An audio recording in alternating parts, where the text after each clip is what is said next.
Xi Jinping की ऐसी तानाशाही चल रही है जहां एआई यानी आर्टिफिशियल इंटेलिजेंस तक के बोलने और कुछ बताने पर पहरा लगाया जा रहा है। वैसे तो जिनपिंग सुपर पावर बनने की सनक में दुनिया के छोटे देशों को धौंस दिखाते रहते हैं, लेकिन इस वक्त वो आर्टिफिशियल इंटेलिजेंस से डरे हुए और सहमे हुए हैं। इसलिए तानाशाह जिनपिंग ने ऐसी तकनीक पर बंदिशें लगा दी हैं जो पूरी दुनिया में इस वक्त चर्चा का सबसे बड़ा विषय है। इसीलिए आज हम आपको जिनपिंग की तानाशाही और सेंसरशिप का नेक्स्ट लेवल दिखाने जा रहे हैं, क्योंकि जिनपिंग ने एआई के लिए ऐसे नियम कायदों की लंबी चौड़ी लिस्ट जारी की है, जिसके बाद जिनपिंग जो कहेंगे चीन में आर्टिफिशियल इंटेलिजेंस वो ही करेगा।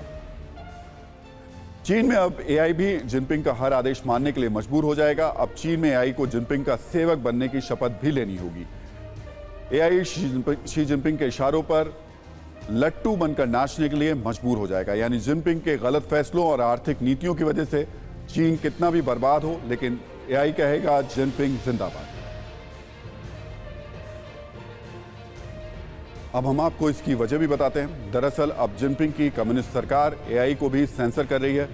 जिनपिंग को इस बात का डर है कि एआई चीन का वो सच ना बता दे जिसकी वजह से उसे दुनिया के सामने शर्मिंदा होना पड़ा। इसलिए चीन के साइबर स्पेस एडमिनिस्ट्रेशन ने एआई मॉडल्स के लिए ड्राफ्ट रूल्स जारी किए, जो सख्त नियम कायदों की लंबी चौड़ी लिस्ट है। इन नियमों में बताया गया है कि हर एआई मॉडल को कम्युनिस्ट सरकार की नीति माननी होगी, यानी जो जिनपिंग कहेंगे वही करना होगा। ऐसी सूचनाओं से बचना होगा जो सरकार को कमजोर दिखाए, यानी दुनिया के सामने चीन की पोल खोले। वो सूचनाएं दिखाने पर भी बैन रहेगा जो राष्ट्रीय एकता पर सवाल उठाएं, क्योंकि पिछले दिनों जिनपिंग के खिलाफ जिस तरह से विद्रोह की आवाज उठी, उससे जिनपिंग का ब्लड प्रेशर थोड़ा बड़ा जरूर होगा।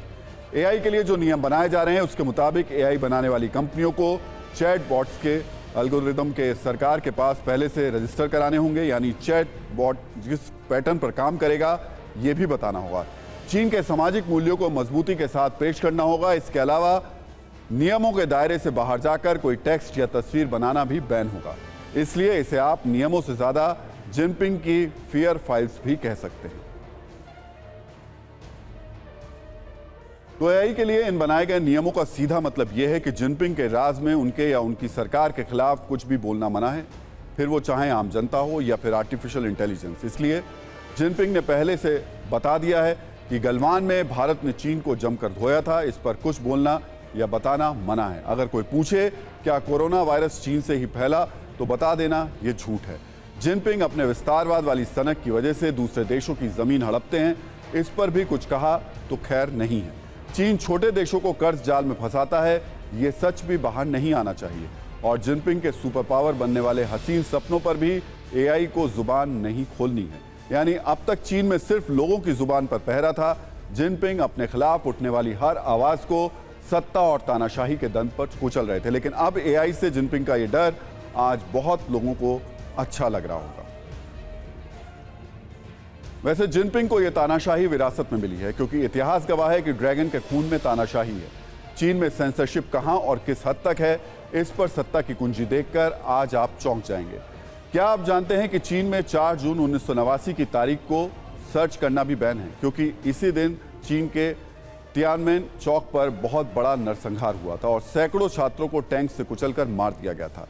ये वो छात्र थे जो जिनपिंग की कम्युनिस्ट पार्टी की आर्थिक नीतियों और सेंसरशिप का विरोध कर रहे थे। इसलिए तियानमेन वाली वो क्रूरता मौजूदा वक्त में चीन के लोगों तक ना पहुंचे, इसके लिए कोई भी व्यक्ति चीन में किसी भी इंटरनेट प्लेटफॉर्म पर यह तारीख या फिर इस घटना के बारे में सर्च नहीं कर सकता, क्योंकि जिनपिंग को डर है कि छात्रों के इस कत्लेआम को देखकर जनता में फिर से विद्रोह की भावना भड़क सकती है। चीन के सरकारी आंकड़ों में वैसे तो इस नरसंहार में 300 लोगों की मौत बताई जाती है, लेकिन दावा किया जाता है कि इस नरसंहार में 2500 लोगों की जान गई थी।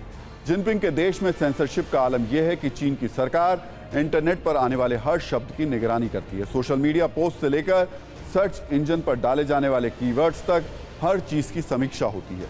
चीन में सरकार ने इस निगरानी के लिए दुनिया में सबसे बड़ा सिस्टम तैयार किया है, जहां लाखों कर्मचारी हर सेकंड इसी काम में लगे होते हैं। आपत्तिजनक गतिविधियों में शामिल होने पर 3 साल की जेल भी हो सकती है। इसके अलावा चीन के अंदर गलवान में मारे गए चीनी सैनिकों पर सवाल उठाने वालों को 7 दिन के लिए जेल भेज दिया जाता है। 2020 में कुछ लोगों ने सोशल मीडिया में ऐसे ही सवाल उठाए थे और मरने वाले सैनिकों की संख्या पर भी शक जताया था। द न्यूयॉर्क टाइम्स के मुताबिक ऐसे पोस्ट की वजह से कम 7 लोगों को चीनी अधिकारियों ने हिरासत में ले लिया। उन्हें 7 से 15 दिन तक हिरासत में रखा गया और डराया धमकाया गया।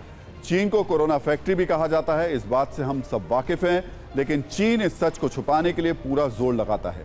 चीन के कुछ वैज्ञानिकों से इससे जुड़ी डिटेल जब लीक हो गई तो फौरन इस जानकारी को भी चीन ने हटा लिया था।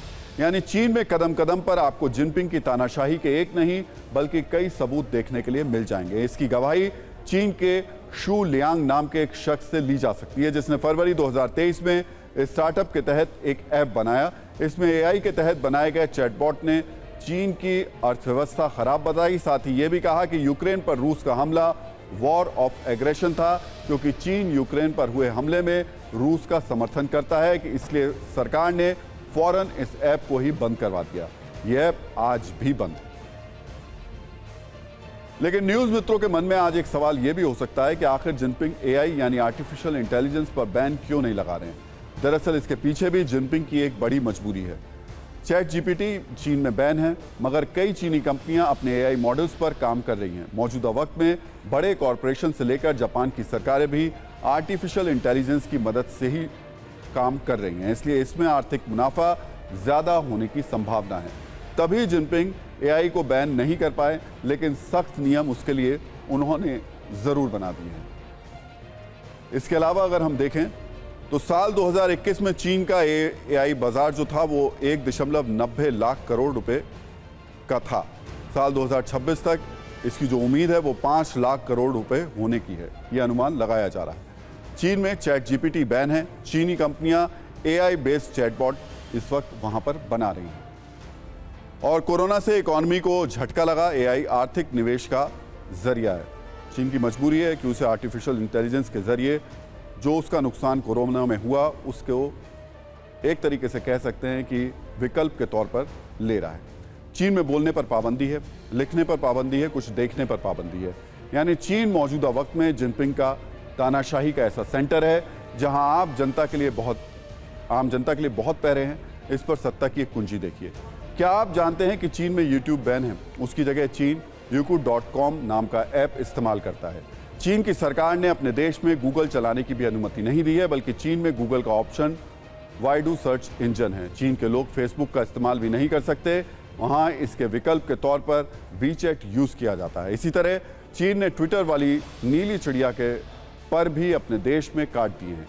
चीन ने ट्विटर इस्तेमाल नहीं किया जाता, इसलिए उसकी जगह चीन के लोग वीवो का इस्तेमाल करते हैं। इसके अलावा जो व्हाट्सएप हम सबकी जिंदगी में मैसेजिंग का एक बहुत बड़ा जरिया है, उसका इस्तेमाल भी चीन में नहीं किया जाता। वहां पर QQ नाम का एक ऐप यूज किया जाता है।